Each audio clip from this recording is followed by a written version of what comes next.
احمد نام کا مطلب۔ احمد نام کا شمار لڑکوں کے ناموں میں ہوتا ہے۔ احمد نام کی ابتدائی تاریخ عربی زبان سے نکلتی ہے۔ احمد نام کا مطلب بہت تعریف کی حضرت محمد صلی اللہ علیہ وآلہ وسلم کے کئی ناموں میں سے ایک نام ہے۔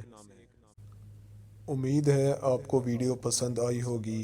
اگر پسند آئی ہے تو اس ویڈیو کو لائک کریں، شیئر کریں اور کمنٹ کریں، اور مزید ناموں کا مطلب جاننے کے لیے ہمارے چینل کو سبسکرائب کریں، لائک کریں اور شیئر کریں، اور مزید معلومات کے لیے آپ ہمیں فیس بک اور انسٹاگرام پر بھی فالو کر سکتے ہیں۔